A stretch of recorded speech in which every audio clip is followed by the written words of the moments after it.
Amelia, a heavily pregnant woman just weeks away from delivery, dozed off behind the wheel after a long, emotional day. But when she opened her eyes, she wasn't in her car anymore. She was in an abandoned, uncompleted building, her hands tied, confused, terrified. Standing before her was another pregnant woman, her stepmother, with a wicked smile on her face. "I brought you here," the woman said coldly, "so we can decide who gives birth to the heir, you or me." Tears streamed down Amelia's face as the terrifying reality set in. What happens next will leave you speechless. Get seated, relax, and watch the full story now. And don't forget to like, comment, and subscribe for more jaw-dropping tales. Nick and Melissa had been married for 13 long years. No child, not even a miscarriage, just silence. Every passing year felt like a ticking clock, with no cry of a baby to break it. At first, they told themselves it would happen. Maybe next month, they'd say. Then next month became next year, and next year became 13 years. Nick's family had had enough. One Sunday afternoon, the whole family showed up at their house uninvited. Uncles, aunties, even that cousin who always talks too much. They didn't come for lunch or greetings. No smiles, no laughter, just straight faces and folded arms. Nick was called into the living room like a student being summoned to the principal's office. "Nick, we are not here to waste time," his oldest uncle started, adjusting his cap like he was preparing for battle. "We've waited long enough. We want a child, not a storybook marriage. You need to take another wife." One of the aunties added with a sarcastic smile, "It's not a sin to want grandchildren, or is it now?" They all nodded like judges passing a verdict. Nick sat there stunned, scratching his head. "But I love my wife." Another uncle laughed dryly. "Love key, love won't carry on the family name. Is it love you'll call your heir? Will love inherit your property?" Nick was silent. His heart pounded. He hated the idea, but their words hit deep. 13 years, no child. What if he truly died without an heir? He swallowed hard and said, I will think about it." Unknown to him, Melissa was standing by the hallway, frozen like a statue, her hand still holding the tray she brought from the kitchen. She had heard everything, every single word. Tears welled up in her eyes, but she refused to let them fall. Her chest tightened, her fingers trembled around the tray. The man she loved, the one who once told her, "You are enough for me," had just promised to consider another woman. Another woman? In my own house? A second wife? She forced a smile and walked slowly back to the kitchen. The plate she was holding crashed to the floor. But it wasn't the sound of the plate that broke her. It was the sound of her heart. The family had finally left. One by one, they dragged their long faces out the door like mourners leaving a funeral. Nick stood by the window, arms crossed, eyes heavy. The house was quiet, but not peaceful. The kind of silence that comes before a storm. Melissa walked into the living room slowly. Her footsteps were calm, but her eyes, fire. She didn't say a word at first. Just stood there, staring at her husband, the man she gave 13 years of her life to. Nick turned and their eyes met. "Melissa," he said softly, unsure what to expect. She laughed. Not the sweet kind. The kind that's bitter. The kind that hides pain. "Oh, so now you're calling my name gently like I'm your baby? When did I become invisible in my own marriage, Nick?" Nick's heart skipped. "Melissa, please." "Shh." She raised her finger. "Let me talk. I stood by you for 13 years, Nick. 13. Even when people mocked me, I said, my husband loves me. We'll be fine. I wore shame like a dress just to keep our home together. We built together from scratch, Nick. I have been with you through thin and fat. And now you sit there and promise to think about marrying another woman? Right in this house?" Nick sighed. "You don't understand the pressure I'm under." "Oh, I don't," she snapped. "I'm the one they call Baron in the market. The one whose friends whisper behind her back. The one who lights candles every midnight praying to God while you snore beside me like a generator." Nick's voice rose. "So what do you want me to do, Melissa? Pretend I don't have a family breathing down my neck. What if I die tomorrow, Melissa? Who will carry my name? She stepped back, clutching her chest like she had been stabbed. So that's what this is about. Not love, not us, just your name. He turned away. You make it sound easy. And you make it sound like I'm the problem, she said, her voice cracking. What if it's you who can't have children, Nick? Did that ever cross your mighty mind? Nick froze. The room fell silent. Nick turned slowly. His face was pale. Melissa, what did you say? She laughed again, walking away, tears falling now. Don't worry, I'm just a useless woman. I'm the one with the empty womb, right? You all get to blame us and sit like kings on broken thrones. Nick walked to her, his voice softer. Don't talk like that. Please, I didn't mean to hurt you. I was only... No, Nick, she whispered, eyes filled with tears. You did. You broke me, and now I don't even recognize the man I married. Nick's lips trembled. His voice cracked too. I'm sorry, Melissa. I don't know what to do. They both stood there. No more shouting, just heavy breathing. Two broken people, surrounded by walls filled with memories, and no child's laughter. Then something happened that neither of them expected. Melissa slowly held his hands. If you must have a second wife, she said gently, let me choose her. Nick looked at her like she'd gone mad. You what? Let me be the one to pick the woman, she said again, a sad smile dancing on her lips. Someone who will not tear us apart. Someone who will understand us. Someone I can trust. Nick's mouth opened, but no words came. All he could do was stare. Melissa's heart was already planning something twisted. Something he would never expect. 3 days later, Melissa sat in her car outside a quiet university campus, wearing sunglasses that couldn't hide the stress written all over her face. Her fingers tapped the steering wheel like a ticking time bomb. She wasn't here for a motherly visit. She was here for war, dressed in perfume. She watched Amelia from afar. The girl was laughing with a friend, carrying her books like life was easy and sweet. Melissa's chest tightened. Look at her, full of life. Not a care in the world. Just one womb, and she's already more useful than me in my own home.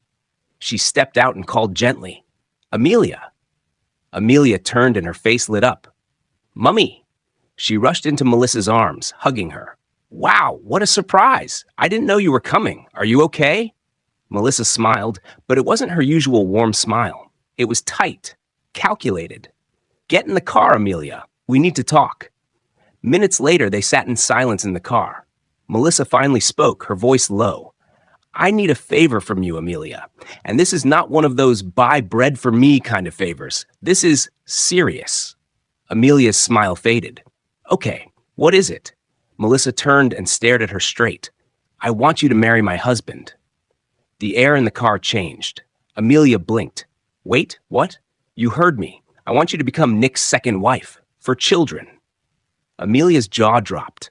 Are you joking? Your husband? Nick? That man is like a father to me. I call him Daddy. Melissa leaned closer. Her voice turned icy. Well, Daddy needs an heir. Amelia shook her head, panicking. No, this is wrong. I can't do this. I respect you. I love you. I can't betray you like that. Melissa's laugh was sharp. Betray? Oh, sweet girl, betrayal is what my in-laws are doing to me right now. Sitting in my house, drinking my wine, and planning to replace me like I'm a broken chair. Amelia opened the door to leave, but Melissa grabbed her wrist. Her grip was strong, too strong. Sit down. Mummy, please don't do this. You think you're too holy for this, right? Let me remind you something. When your parents died in that accident, who picked your body off the floor? Who paid your fees, bought you clothes, gave you a life of comfort while my own heart bled for a child? Tears filled Amelia's eyes. I'm grateful, I really am. But this is not right. I can't sleep with your husband. Melissa's eyes darkened. You already live in a house I pay rent for, dress like a queen because of me. Just 6 months to graduate, and I haven't asked for anything until now. Amelia sobbed. This will destroy everything between us. Melissa smiled bitterly. What is there to destroy? I've already lost myself. My husband is slipping away. My home is becoming a courtroom. You can either help me or watch me lose everything. Mummy, please. Melissa's voice turned cold. Don't make me regret ever picking you from the streets, Amelia. Don't make me remind you of what the world does to orphans with no protection. Amelia froze. She realized this wasn't a plea anymore. It was a threat wrapped in tears. Melissa touched her face gently. I'll talk to Nick. Just show up when I say. You won't be a second wife. You'll be my sister, my helper. You do this. And I'll never forget it. Amelia wiped her tears, struggling to breathe through the shock. Then, with trembling lips, she said the one thing that tore her apart. Mom? But you know about my relationship with Dale. She looked Melissa straight in the eyes, begging her to remember. He loves me. He wants to marry me after school. We've been through a lot together, and, her voice cracked, it will be unfair to break his heart like this. She slowly knelt before Melissa in the car, tears running like a flood. Please, Mother, don't take the only real love I have away from me. There was silence, a deadly one. Then Melissa's nostrils flared. She turned her head slowly like a lioness ready to strike. Real love? She scoffed, laughing bitterly. Real love? Amelia, let me tell you something cruel about life. Real love doesn't pay bills. Real love doesn't fix broken wombs. And guess what? Real love will not save my marriage. Amelia sobbed harder. But you said I was like a daughter to you. How can you ask me to destroy my own happiness just for a family affair? Melissa slammed her hand on the steering wheel. Because you are mine. I made you visible. I put light on your name. You think Dale saw you because you are human? No, it's because of your beauty. Your beauty. Wake up, girl. I fed you, clothed you, sent you to the best schools. If I had left you that day on the street with your parents' blood still fresh, you would have been forgotten by now. A statistic, an obituary no one would remember. Amelia looked up at her, wounded. Melissa wasn't done. She leaned close, her voice now lower, deadlier. Dale will survive. He will cry, maybe write a long message on his WhatsApp status for 2 days, and then he will move on. But me? She thumped her chest. I can't move on without you. You are my only hope to silence these vultures in my husband's family. You want to talk about love? This is love. Sacrificial love. If you truly love me as your mother, you'll do this. Amelia was shaking. Melissa sat back, wiped her own tears, and whispered with venom, You owe me. And if you say no to me, Amelia, I swear I will regret ever saving your life. Amelia collapsed on the car seat, weeping like a broken child. The woman she called mother had become her nightmare. But the worst part? She didn't know if she had a choice. 3 weeks later, Melissa decided it was time. She had prepared Amelia like a bride being handed over. New clothes, subtle makeup, even changed her hairstyle.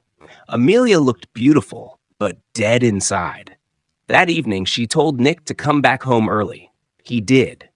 He stepped into the living room with his usual calm, unbuttoning his top and placing his briefcase by the door. Melissa, I got your message. You said it was urgent? Yes, my love. Come. Sit. Melissa's voice was unusually soft, too soft. That alone made Nick suspicious. He sat down. Then Amelia slowly walked in from the hallway, her eyes glued to the floor. Nick stared for a second, then smiled in confusion. Amelia? What's she doing here dressed like Miss World? He asked casually. Did she come for a visit or? Melissa cleared her throat nervously. She didn't come for a visit, Nick. She came. For you.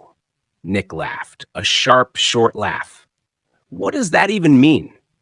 Melissa stood up and walked over to Amelia. She held her hand and pulled her gently forward like a mother leading a shy bride. She's the one I told you about, the one I want you to marry. Silence. A kind of silence that could make time freeze. Then, Nick stood up so fast the chair fell behind him. He looked at Melissa like he had seen a ghost. No. You've lost it, Melissa. You have completely lost your mind. Did I just hear you say Amelia? Our Amelia? The same girl who calls me father? The girl who eats from our pot? Nick, please calm down. Calm down! Calm down! His voice echoed through the house. You want me to marry someone who calls me daddy? What do I look like to you? A pervert? A beast? Amelia's lips trembled. Her knees were shaking. Her fingers gripped her dress like it could hide her shame. Nick turned to her, still shouting. And you! How dare you stand there quietly? You! Of all people, Amelia, the one I held like a daughter. You agreed to this madness? Amelia opened her mouth, but no words came out.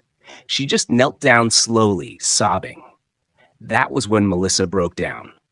She rushed to Nick, pulled his shirt, crying like a woman losing everything at once. You don't understand, Nick. I did it for us. I chose her because she understands our life. She won't destroy us. She won't come between us. Nick stepped back, breathing heavily. He looked at both women, one crying like a widow, the other like a sacrificial lamb. Then he asked one quiet question. Melissa, if this girl gives me a child, will you still give her peace in this house? Melissa raised her head, her eyes wild and soaked. Then she chuckled bitterly and said, I'll treat her like my own daughter. I swear. Nick didn't respond. He just turned and walked away, slamming the door so hard the chandelier shook. A few weeks later, the wedding was quiet. No music, no dancing, just paperwork and whispers. Nick did everything with a stiff face. Amelia looked like a walking ghost. Melissa forced a smile like someone trying to swallow acid. Amelia moved into the guest wing of the house. Melissa personally chose that room, far from theirs, far from peace. At first, everything looked calm, too calm. Nick barely spoke. Amelia walked on eggshells. Melissa smiled too much. But behind closed doors, things were falling apart. 6 months passed, no pregnancy. Nick began to look worried. Melissa started to cough sarcasm like a chronic disease. Oh, still no sign of a baby? She would say to Amelia. Maybe you just needed a husband and not a womb. Amelia cried almost every night. Nick tried to comfort her, but Melissa always found a way to make her feel like a useless guest. Then, 9 months, still nothing. Melissa snapped. She waited until Nick returned from work one hot afternoon. No greeting, no smile. She threw a plate across the living room and screamed, So you are the problem, Nick. You! Your family dragged me for 13 years, made me feel like a witch, and now this, your new saint, isn't even pregnant. Nick stood there, silent, wounded, ashamed. Now I see why your sisters were always angry, she continued, panting. They called me all sorts of names, making me feel useless. All this time, I never knew I was receiving the blow for you. I didn't know I was married to the real dry well. Nick slapped the wall hard. Don't you ever say that again. Oh, I'll say worse if you keep acting like a victor, she fired back. You're the reason I'm losing everything. You made me lose my home and dignity to the so-called second wife. Nick stormed out. 2 months passed. Nobody spoke. Then it happened. Amelia was supervising dinner preparations in the kitchen when she suddenly dropped the spoon and ran outside. She threw up violently in the flower bed. The maid screamed and rushed to her aid. She was rushed to the hospital immediately. Congratulations, the doctor said. Your wife is pregnant. Nick cried. For the first time in years, he cried freely in public. He held Amelia's hands tightly like his life depended on her. But the real shock came later that evening. As they walked into the house, filled with relief and joy, Melissa came downstairs slowly. Then, she tripped. She fell flat on the floor, groaning in pain. Nick screamed, Melissa! They rushed her to the hospital too. 3 hours later, the doctor came out with his glasses low on his nose and said, Sir, congratulations again. Your wife is also pregnant, about 6 weeks. What? Nick sat down. lost in thought. Melissa? After 13 years? Now? He turned to her, shocked. But Melissa just smiled quietly and whispered, "Now let's see who gives birth first." As soon as they got home, the atmosphere changed. Two pregnant women under the same roof, one full of pain, the other full of poison. Smiles became forced. Footsteps turned heavy. Melissa, now with a baby in her womb, changed overnight. The woman who had begged Amelia to marry her husband suddenly became her worst nightmare. She didn't want to share the spotlight. She didn't want Amelia's child to come first. She wanted to win. "You're a maid. Act like one." Amelia woke up one morning to find all her belongings moved from her room to the servant quarters. Her clothes dumped in a bag, her toothbrush lying on the floor beside the mop. She rushed upstairs to ask Melissa what happened. Melissa was sipping tea in the living room, legs crossed like a queen. "You're awake?" she said casually. "I thought maids wake up earlier." Amelia stood frozen. "What is going on?" Melissa laughed. "Cold. Wicked.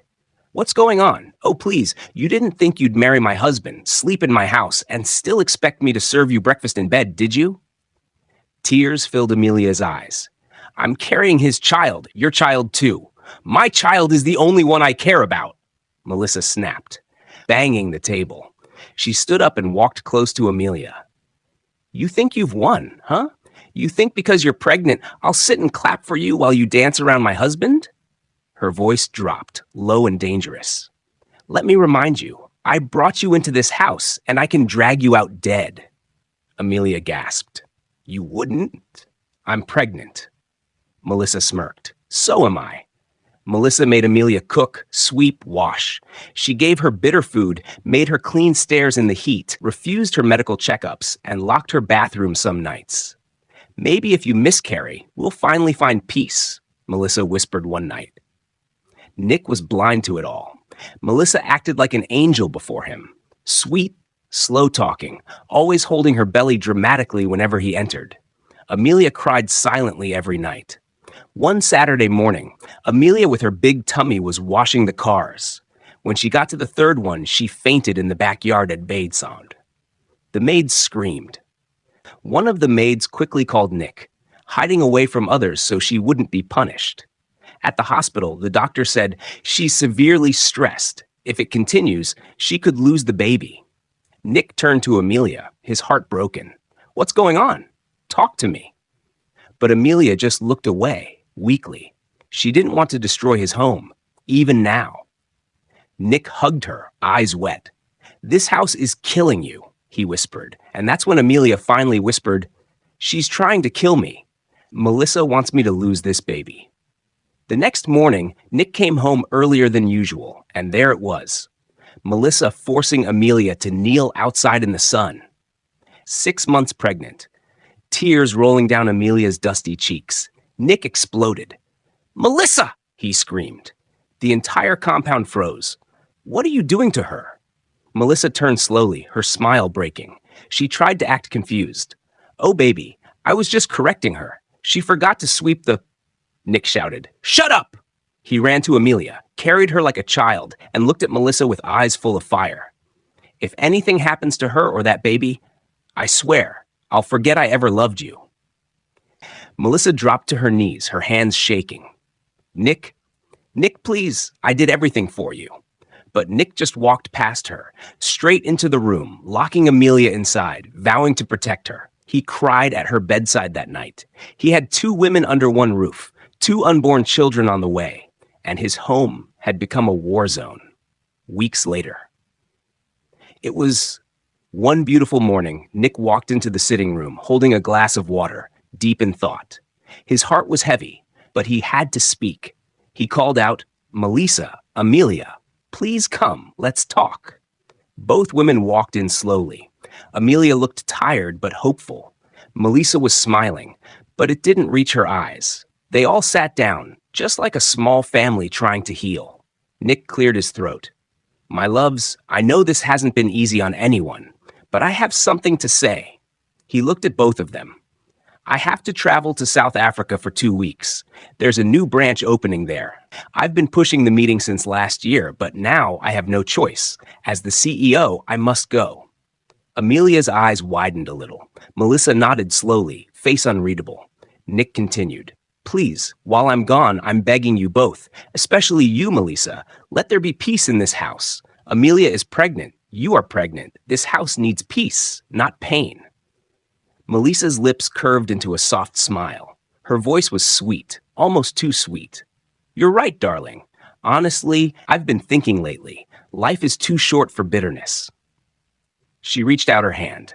Amelia, come sit beside me. Amelia looked at her with surprise, unsure. Nick encouraged her gently with his eyes. Go on, baby. Maybe this is a fresh start. Amelia got up slowly and sat beside Melissa. Melissa took her hand, rubbing it lightly. I'm sorry for everything I've done. Truly. Let's go back to our first love, the way we used to laugh, the way we supported each other before this baby matter came in between us. Amelia, eyes full of emotion, wiped a tear and whispered, Thank you. I've missed peace too. Nick smiled, overwhelmed with relief. He sat between them, took their hands in his. Thank you both. You don't know what this means to me. I promise I'll return with gifts, the kind you both love. The three of them shared a quiet laugh. The moment was peaceful, too peaceful. As soon as Nick's plane took off, Melissa turned to Amelia with a big smile. Baby girl, do you still like that vanilla strawberry ice cream we used to fight over whenever I visited you in school? She asked, giggling like an old friend. Amelia was shocked. She looked at Melissa's face like she was seeing a new person. Yes, I do, she said softly, unsure but curious. Good. Melissa clapped her hands.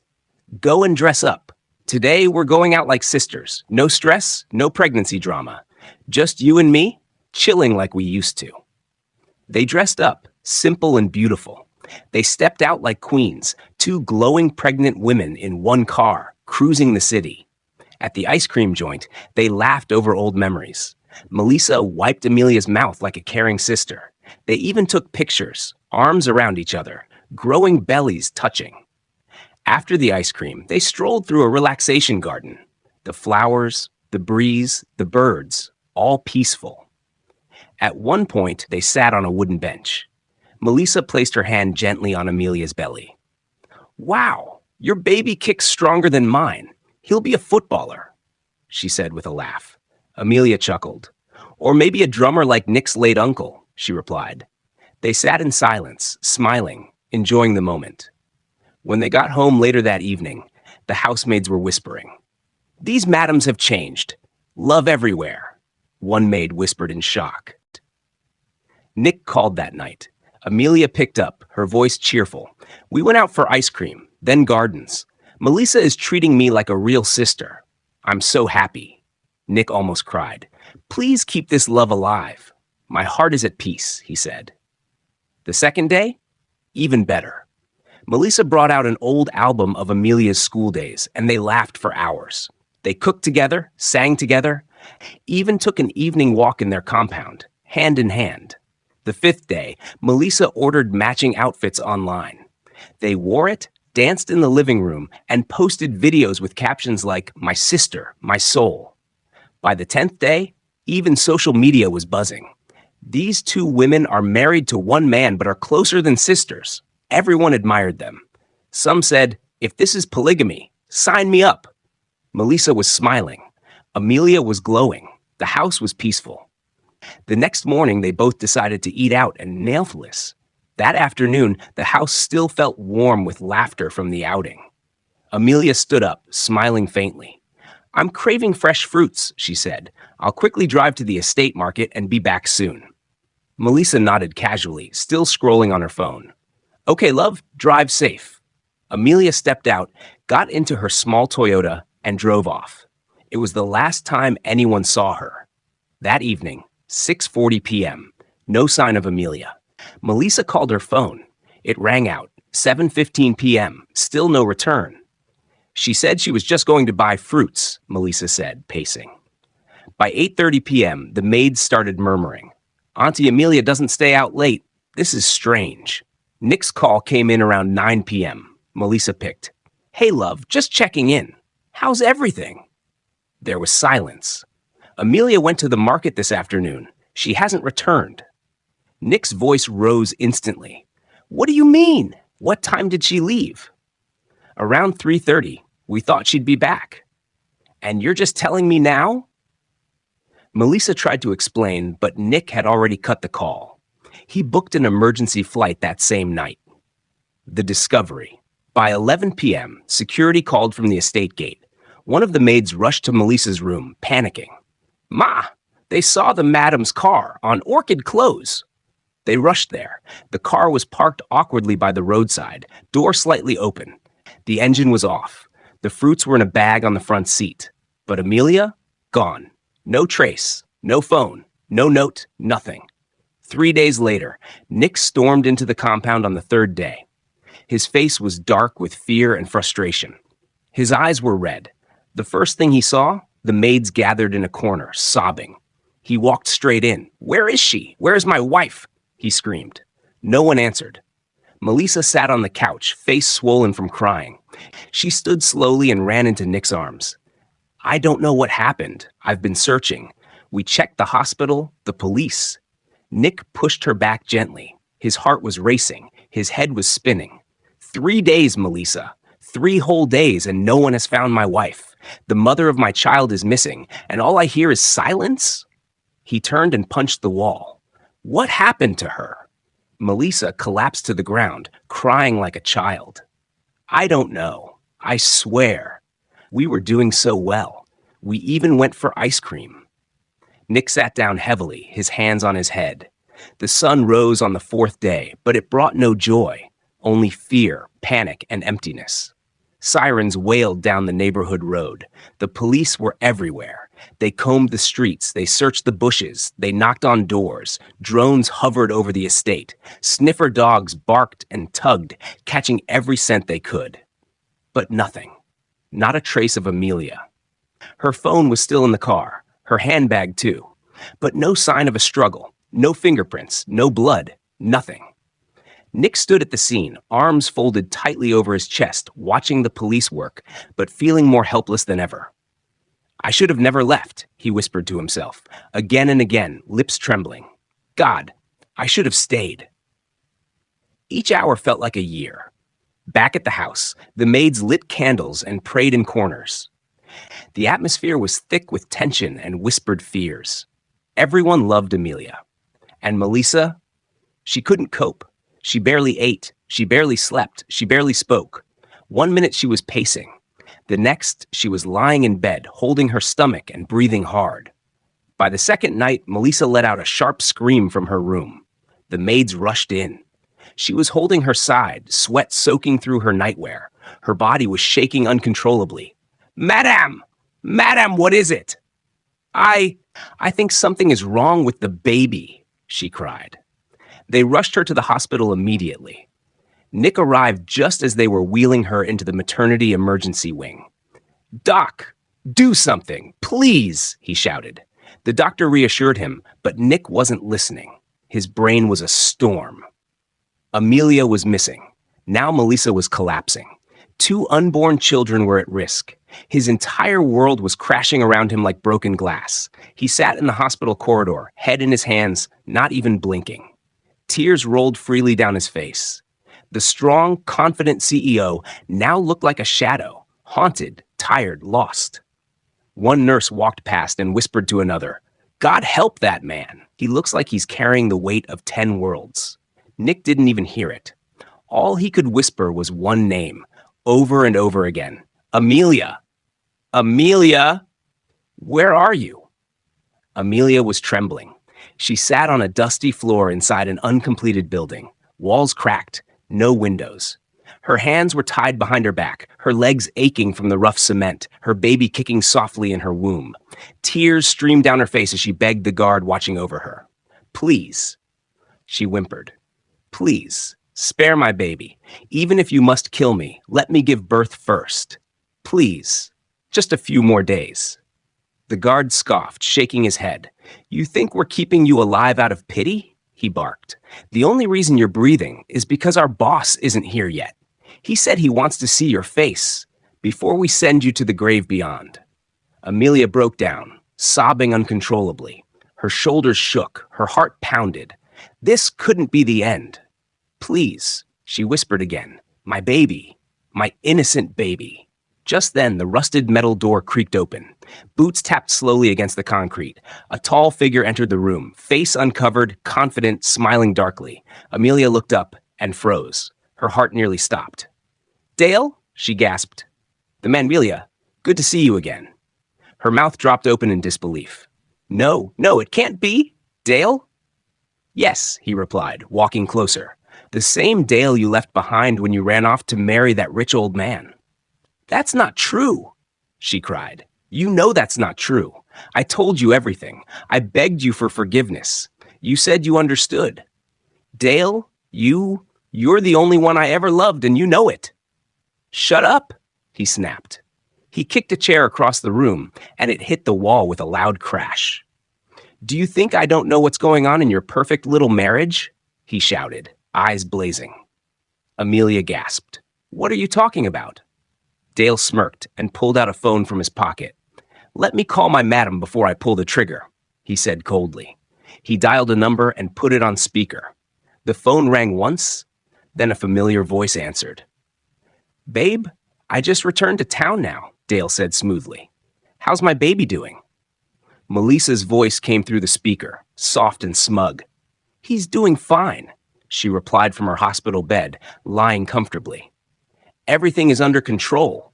He's just as planned. I distracted him so well. I'll be induced into labor any moment now." Dale smiled. Melissa continued, "As soon as I'm discharged and we are on our way home, that's the right time to strike. You kill him, and I automatically become your official wife. Are you done with that stupid girl?" Dale laughed darkly and lifted his gun, firing a single shot into the air. Bang! Strangely, at that exact moment, Melissa let out a sharp, unexpected scream on the hospital bed. The nurses came rushing in. Nick stormed in, panic all over his face. "Melissa! What is it?" She clutched her side, breathing heavily. "I just had a sharp pain again," she whispered, then forced a weak smile. "But I'll be fine, baby." Nick sat beside her immediately, holding her hand gently, kissing her forehead. "You'll be fine, my love," he whispered, clueless that the woman he trusted was holding the knife behind his back. Just then, the door creaked open, and an official walked into the private ward with quiet authority. He smiled at Nick, who was seated beside Melissa, still gently patting her back, trying to comfort her. "I think we have a clue to all the information we need now," the official said calmly. Without waiting for a response, he walked to the corner of the room and pulled out a small recording device hidden behind a decorative plant. "We heard everything," he said, holding it up. Then he turned to Melissa, his eyes sharp. "So, Madam Melissa, where is Amelia?" Melissa's face went pale. She blinked rapidly, her lips quivering. I don't know what you're talking about." The official gave a dry smile. "You don't need to lie anymore. We heard the call. Every word. The plan to eliminate your husband after delivery. The setup. The distraction. Everything."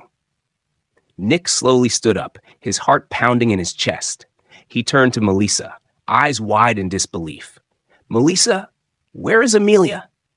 Before she could respond, another nurse rushed into the ward, breathless. "Sir, Madam Amelia has just been brought in, very weak but alive." Nick bolted out of the room, racing down the corridor. Moments later, he reached the emergency ward and stopped short. There lay Amelia, pale and frail, but conscious, her hands on her belly. Just then, her body arched and she cried out in pain. "She's in labor," the doctor shouted. The medical team sprang into action, wheeling her into the delivery room. Nick waited outside, pacing, his emotions in chaos. Melissa's betrayal, Amelia's pain, the child on the way. It was all too much. Moments later, a nurse came out smiling. "She's delivered safely, sir, a handsome baby boy." Nick broke into tears of joy, knees weak, hands shaking. He entered the room slowly. Amelia lay there, exhausted but smiling faintly. In her arms, wrapped in soft blue cloth, was a tiny, perfect baby boy.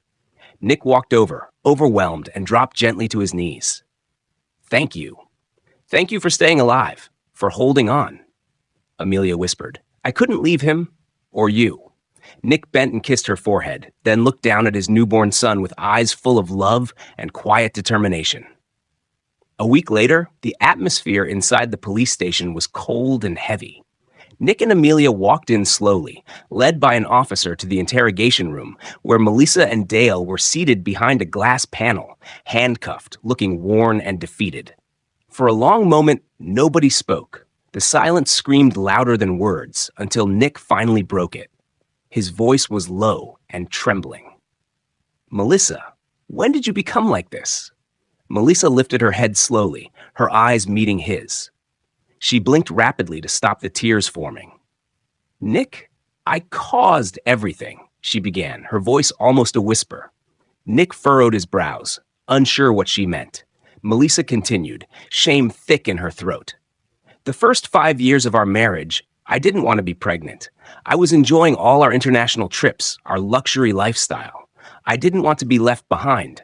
So I went on family planning without telling you. I blocked the pregnancy myself. Nick's eyes widened in shock. You? You did what? He gasped. Melissa nodded painfully. Yes, I removed it only when your family started putting pressure on me. But by then, it was too late. I couldn't conceive again. Nick sank slowly into the chair beside Amelia, stunned and speechless. Melissa looked down, her voice shaking. My worst fear came when I realized Amelia, your only hope, couldn't conceive for you after 1 year of being with us. That was when I became desperate. I confronted you, remember? When I left that day, I went straight to Dale. She turned slightly toward Dale, who remained silent, head bowed. I begged him to get me pregnant, Melissa confessed, her voice cracking. And that's how it happened. The baby isn't yours, Nick. He's Dale's. Amelia gasped softly, while Nick stared at her in disbelief, pain rushing through him like fire. But it didn't stop there, Melissa continued, crying now. We planned to kill Amelia first, then you, so Dale and I could take over your business empire. I hated her. I hated her for being pregnant for you when I failed. I hated her for not giving up on you despite my wickedness against her. Nick's hands shook as he stood up. You destroyed everything. You planned to kill me, Melissa. Me. Tears streamed down Melissa's cheeks. I was blinded by envy, Nick. I didn't realize what I had until I was about to lose it. The room fell into silence again. Nick slowly turned to Amelia, who clutched his hand tightly, tears in her eyes but strength in her grip. He looked back at Melissa, voice cold and firm. Enjoy your time behind bars. That's the only empire you'll be ruling now. Without another word, he walked out with Amelia by his side, this time not in sorrow, but in survival. Hello, besties. Thank you so much for watching today's episode. What a roller coaster of emotions. Before we go, here are 5 powerful moral lessons from this story. 1. Envy and jealousy can destroy everything. Melissa's hatred blinded her and led to her downfall. 2. Patience always wins. Amelia endured pain, betrayal, and rejection, but in the end, truth and love prevailed. 3. Deception has consequences. No matter how long it takes, lies will always be exposed. 4. True love shows in actions, not just words. Nick's support for Amelia, even after everything, shows what real love looks like. 5. God always fights for the innocent. When all hope seemed lost, help came unexpectedly. Besties, what lesson touched your heart the most? Let me know in the comments in your own language. I read everything. If you haven't already, please like, comment, cockably, and subscribe to my channel for more touching and powerful stories every day. From the bottom of my heart, I love you all so much. God bless you richly and keep you safe till we meet again. Bye for now, besties.